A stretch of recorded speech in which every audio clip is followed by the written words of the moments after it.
Hi folks, welcome back to Math with Captain Rod. The purpose of this video is to just give an example of how to evaluate a definite integral. So what we're going to do here is we're going to try to evaluate, find a value for integral x plus 1 times x squared plus 4 over the interval minus root 3 to plus root 3. Now, some of these require substitutions, some of them don't. Looking at this, my first instinct was, what if we were to let u equal x squared plus 4 to try to simplify it down?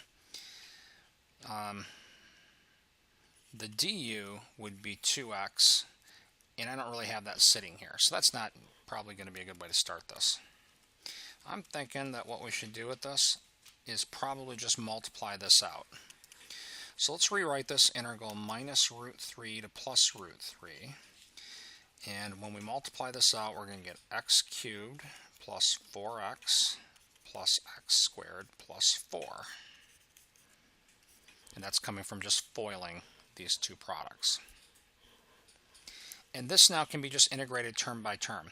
Antiderivative of x to the third is x to the fourth over 4 from the power rule. Antiderivative of x is x squared over 2, and the 4 I'm just leaving in front of it. Antiderivative of x squared is x to the third over 3. And the antiderivative of this 4 just sitting here is 4x. Now if you're having trouble with that, you can picture this thing right here as 4x to the 0 power. So when you apply the power rule, that's going to become a 1 divided by your new power. And then this is evaluated from minus root 3 to plus root 3. Alright, so it's going to take a little while to write this all out, but we're going to have square root of 3 to the fourth over 4 plus 4 times the square root of 3 squared. I'll go ahead and just write it out. Oops, kind of over 2. We could have simplified that first, would have been fine. This term is going to be square root of 3 cubed over 3 plus next term is going to be 4 times the square root of 3. Minus, now we put in the bottom limit. So let's see, we put in the bottom limit. The next term is going to be minus square root of 3 over 4, and that's to the fourth.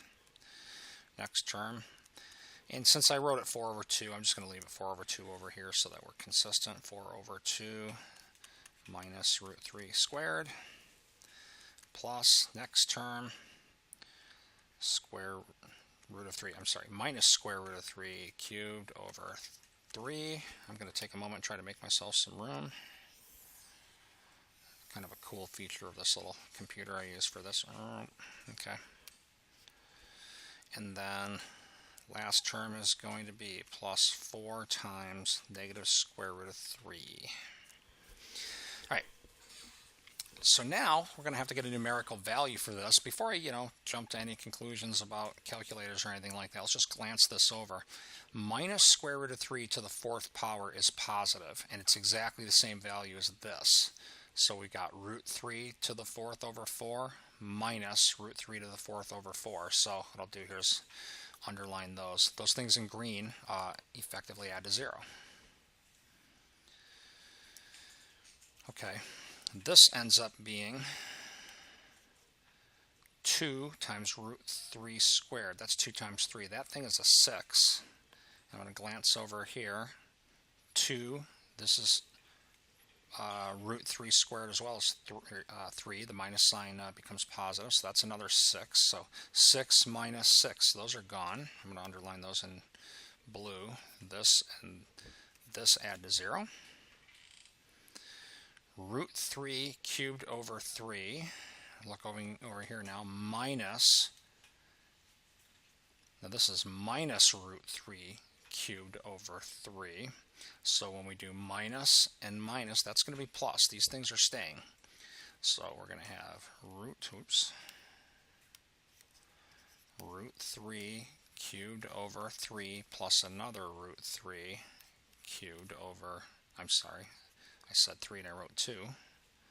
3. Alright, so now we have taken care of these. and then 4 root 3 minus a minus 4 root 3. That's going to become plus 4 root 3. So that's going to become plus 8 square root of 3.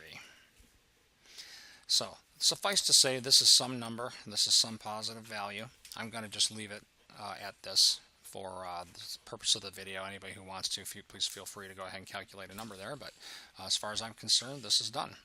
So hope this video helps demonstrate how to evaluate a definite integral. Have a great day.